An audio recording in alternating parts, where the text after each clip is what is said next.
firman Tuhan ini bersama-sama. Yesaya 55 ayat yang ke-6. Demikian kebenaran firman Tuhan. 1, 2, 3, ya. Carilah Tuhan selama ia berkenan ditemui. Berserulah kepadanya sebab... Puji nama Tuhan. Silakan duduk Bapak Ibu Saudara berkati oleh Tuhan. Bapak Ibu Saudara yang berkati oleh Tuhan, setiap kita manusia, Tuhan berikan waktu dalam satu hari itu waktu yang sama. Dan setiap manusia Tuhan berikan hak juga untuk mempergunakan waktu tersebut. Tapi ketika kita menyadari kita orang percaya dan kita adalah orang-orang yang bijak, kita bisa namanya mengatur waktu sebaik mungkin. Dan orang yang bijak itu mengetahui apa yang menjadi prioritas di dalam kehidupannya. Nah, mencari Tuhan itu harus menjadi prioritas bagi setiap kehidupan kita orang-orang percaya. Kita mencari Tuhan karena kita menyadari bahwasanya kita butuh Tuhan.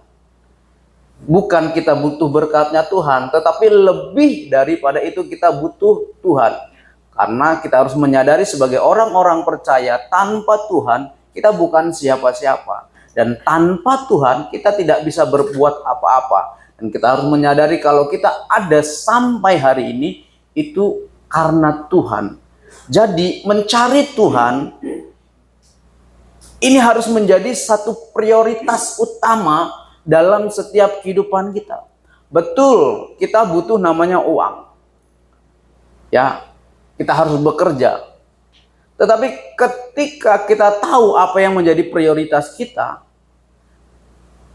Tuhan akan memberkati kita lebih dari apa yang kita pikirkan, lebih daripada apa yang kita doakan.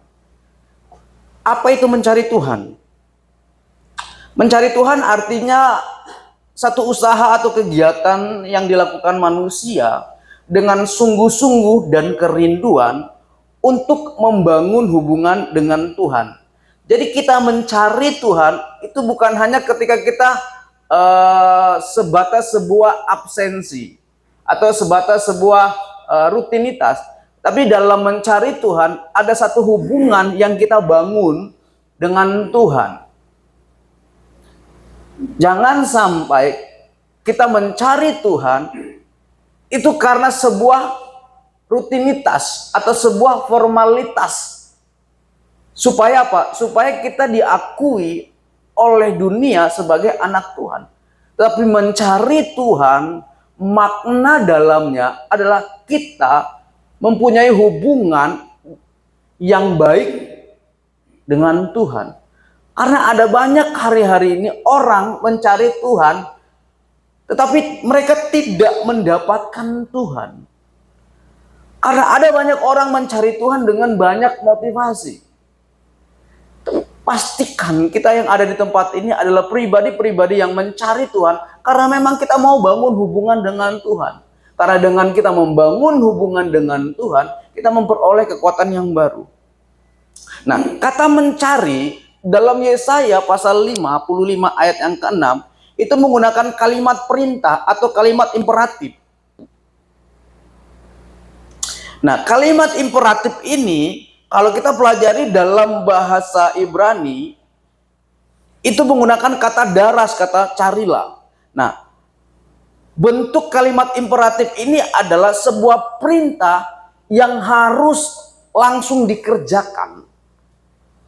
Jadi kata mencari, carilah itu sebuah perintah yang harus dikerjakan, tidak boleh ditunda-tunda. Nah, kata mencari Tuhan itu harus segera kita kerjakan dalam setiap kehidupan kita. Apalagi ketika kita berada di situasi kondisi yang sedang tidak baik-baik saja. Jadi mencari Tuhan ini sebuah perintah yang harus dikerjakan. Tetapi perintah ini bukan perintah yang meminta secara keras. Tapi perintah ini merupakan ajakan yang penuh dengan kasih sayang atau undangan untuk datang kepada Tuhan. Dan perintah ini mengandung namanya urgensi. Artinya apa? Karena ada batas waktu. Makanya carilah Tuhan selama Ia berkenan ditemui. Karena nanti ada waktunya Tuhan tidak berkenan ditemui. Mau orang mau cari Tuhan seperti apapun, ketika Tuhan tidak berkenan ditemui, dia tidak akan apa? Dia tidak akan datang. Saudara, kalau saudara perhatikan ada yang bawa Alkitab fisik. Di dalam Alkitab fisik itu, antara perjanjian lama sama perjanjian baru, itu ada satu kertas putih. Kertas putih yang kosong itu, saudara, itu adalah masa kelam. Masa kelam di mana kurang lebih selama 400 tahun Tuhan tidak berbicara kepada manusia. Tuhan tidak mengutus nabi-nabinya untuk berbicara kepada manusia. Dan pada waktu itu manusia tidak mendapatkan Tuhan ketika manusia mencari Tuhan. Jangan sampai masa kelam itu terjadi lagi dalam kehidupan kita. Karena yang tahu kondisi rohani Bapak Ibu Saudara hanya engkau dengan Tuhan. Atau mungkin saat ini engkau berada di situasi ketika engkau mencari Tuhan, engkau seolah-olah tidak mendapatkan Tuhan. Ketika engkau beribadah kepada Tuhan, engkau seolah-olah datang kosong, pulang kosong. Karena yang kita kerjakan ini bukan sebuah rutinitas, tapi sebuah hubungan yang memang harus kita bangun, bukan hanya setiap minggu, saudara. Hubungan ini harus kita bangun setiap harinya. Betul, setiap minggunya kita berkumpul bersama-sama. Tetapi ada waktu-waktu tertentu, waktu-waktu khusus kita untuk kita tetap mencari Tuhan. Jangan hanya mencari Tuhan satu minggu satu kali. Tapi engkau ada waktu-waktu tertentumu dalam setiap harinya. Mungkin dalam satu hari engkau bisa berjumpa dengan Tuhan atau ngobrol dengan Tuhan 30 sampai 40 menit. Tidak perlu lama-lama, yang penting ada namanya sebuah hubungan yang kau bangun dengan Tuhan. Itu orang yang mencari Tuhan. Kalau kita melihat di dalam Yesaya 55, ada dua alasan kenapa kita harus mencari Tuhan. Yang pertama, karena Tuhan masih mau atau masih berkenan ditemui. Itu yang pertama. Kenapa kita harus mencari Tuhan? Karena Tuhan masih berkenan ditemui. Ini berbicara tentang namanya kesempatan. Dan orang bijak itu tahu bagaimana menggunakan kesempatan yang diberikan kepada dia. Dan orang bijak tidak akan membuang kesempatan dengan percuma. Saya yakin dan percaya kita yang ada di tempat ini adalah pribadi-pribadi yang bijaksana. Karena ada hikmat Tuhan yang Tuhan berikan dalam kehidupan kita. Jadi alasan pertama kenapa kita mencari Tuhan, karena Ia masih berkenan untuk kita temui. Yang artinya karena masih ada kesempatan yang bisa kita gunakan untuk kita datang mencari Tuhan. Nanti ketika tiba waktunya, ketika materai sudah dibuka, sangkakala sudah ditiup, dan cawan murka sudah dituangkan, kita tidak bisa lagi mencari Tuhan, Bapak Ibu Saudara. Mau kita mencari Tuhan di barat, di timur, di utara, di selatan, mau kita sampai menangis darah, berteriak-teriak mencari Tuhan, kita tidak akan bisa menemui Tuhan. Makanya selama masih ada kesempatan, selama masih ada waktu untuk kita bisa mencari Tuhan, kita cari Tuhan. Kita cari Tuhan. Dan saya mau katakan, jangan hanya hari Minggu engkau mencari Tuhan. Karena hari Tuhan itu bukan hanya hari Minggu, Bapak Ibu Saudara. Hari Tuhan itu dari hari Senin sampai Minggu itu hari Tuhan. Karena ada lagunya, hari ini Hari ini harinya Tuhan, harinya Tuhan. Jadi setiap hari itu harinya Tuhan. Saudara, akan sangat luar biasa sekali ketika kita sebelum melakukan aktivitas kita punya waktu mungkin 15 menit kita berkomunikasi dengan Tuhan, kita naikkan pujian kita, penyembahan kita. Mungkin ada waktu 10 menit kita baca firman Tuhan sambil merenungkan firman Tuhan. Kalau kita lakukan itu, saya yakin dan percaya saudara, ketika engkau memulaikan pekerjaanmu, sekalipun sulit, tetap engkau akan bersuka cita. Karena orang yang dipenuhi dengan hadirat Tuhan, dia akan tetap kuat sekalipun dalam masa sulit. Karena saudara, ketika kita bekerja, ketika Bapak Ibu Saudara bekerja, itu ada namanya tekanan. Itu ada namanya apa? Persoalan. Itu ada namanya apa? Kondisi yang memang membuat batin dan pikiran kita kadang berontak. Saya yakin percaya tidak sedikit mungkin dalam kehidupan Bapak Ibu Saudara berkata ketika dalam tekanan pekerjaan, kenapa saya harus ada di sini? Tapi orang-orang yang punya hubungan yang baik dengan Tuhan, dia tidak akan pernah mempertanyakan hal yang terjadi dalam kehidupan dia, sekalipun itu sulit. Karena dia percaya apa yang terjadi dalam kehidupan dia itu adalah rencana Tuhan yang terbaik, yang memang Tuhan mau nyatakan dalam kehidupan dia. Itu yang pertama. Selagi masih ada kesempatan, saya yakin dan percaya Bapak Ibu Saudara bekerja di tempat ini bukan 24 jam kau bekerja. Ada waktumu untuk beristirahat. Kita tahu, mungkin memang betul kita capek ketika kita bekerja. Tapi kita tahu prioritas kita. Kita mau lebih tidur, atau kita luangkan waktu kita 30 menit untuk kita diam di hadirat Tuhan. Karena apa? Raja Daud tahu. Dia katakan, hanya dekat Allah saja aku tenang, daripadanya lah keselamatanku. Kurang sibuk, apakah kita lebih sibuk daripada Raja Daud?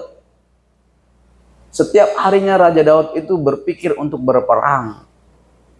Tapi dia tahu bagaimana prioritas utama dia. Bahkan dia pernah katakan, aku sangat bersuka cita ketika ada orang mengatakan kepadaku, mari datang ke rumah Tuhan. Jangan ketika saudara, mari jatuh orang ibadah, kita lelah, mana sudah? Jangan saudara. Sebelum diingatkan oleh pengurus, saudara sudah harus datang. Jangan sok diingatkan 1-2 kali sampai didatangi ke mes, mari orang ibadah, dikunjungi. Tetap tidak bergerak-bergerak. Nanti kira pas sakit, oh Tuhan tolong kita sakit. Tuhan tanya, ini ngana siapa pe anak toh? Kita mau berdoa kepada Tuhan siapa? Ketika kita sakit, kita datang kepada Dia. Tapi ketika kita sehat, ibadah saja tidak mau. Jadi selagi masih ada kesempatan, dan puji Tuhan saudara, doa saudara sudah didengar oleh Tuhan. Sudah dengan kondisi ruangan yang lebih layak lagi, pakai AC lagi, sampai saya kedinginan. Kalau saudara tidak manfaatkan ini, berarti bukan perusahaan yang tidak peduli, tapi saudara yang tidak tahu diri. Ya. Apalagi nanti kalau yang di situ yang sudah jadi dibangun, pasti kan lebih layak lagi. Saudara bisa menghias tempat ibadah ini selayaknya seperti tempat ibadah pada umumnya. Jadi Tuhan itu tetap akan memperhatikan orang-orang yang mencari Dia. Berapa lama saudara berdoa minta tempat layak? Ya kan? Coba dulu kemarin-kemarin. Sementara orang berdoa sampai orang tenda mau tak angkat toh. Dalam hati Tuhan tolong. Mungkin saudara, kita malu dengan Pak Pendeta yang tong pikirin mau tak angkat. Tapi ketika sudah dikasih ini, pastikan tidak ada lagi bangku-bangku yang kosong. Saya yakin dan percaya saudara. Kalau saudara semua yang kerja di sini dikumpulkan, ini nggak cukup. Percaya saya, nggak cukup.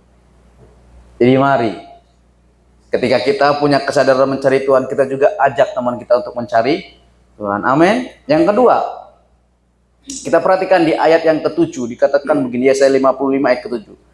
Baiklah orang fasik meninggalkan jalannya dan orang jahat meninggalkan rancangannya. Baiklah ia kembali kepada Tuhan, maka Dia akan mengasihinya. Dan kepada Allah kita, sebab Ia memberikan pengampunan dengan limpahnya. Yang kedua, kenapa kita harus mencari Tuhan? Karena ada belas kasihan yang Tuhan berikan dalam kehidupan kita. Bapak Ibu yang diberkati oleh Tuhan, belas kasihan itu sangat penting bagi setiap kehidupan kita, orang-orang percaya. Kenapa saya katakan sangat penting? Kita manusia terbatas. Kita manusia yang tidak melakukan dosa setiap harinya. Makanya kita perlu namanya belas kasihan dari Tuhan. Saudara, cara manusia apapun yang dia kerjakan itu tidak akan bisa menghapuskan atau mengampuni dosa mereka. Agama ini kan merupakan salah satu cara manusia bagaimana manusia bisa dekat kepada Tuhan. Tapi sekarang agama itu sudah dipakai untuk kepentingan-kepentingan pribadi. Tidak sedikit orang berbicara dalam agama, tetapi apa? Yang dicari keuntungan pribadi. Nah, selama masih ada belas kasihan Tuhan, kita manusia terbatas. Kita manusia yang setiap harinya pasti akan melakukan dosa. Jangankan saudara, saya sebagai seorang pendeta pun tetap seperti itu. Karena kita masih hidup dalam daging. Saya tidak mau klaim diri saya adalah orang yang suci. Tidak. Karena pasti saya akan bisa berbuat dosa dalam satu hari. Minimal 3. Bayangkan 1 hari 3, saudara kalikan 365 hari. Berapa itu dosa yang 1 tahun kita lakukan? Kalau tanpa belas kasihan Tuhan, apakah kita menjadi orang yang layak menerima kehidupan kekal? Tidak akan pernah layak, saudara.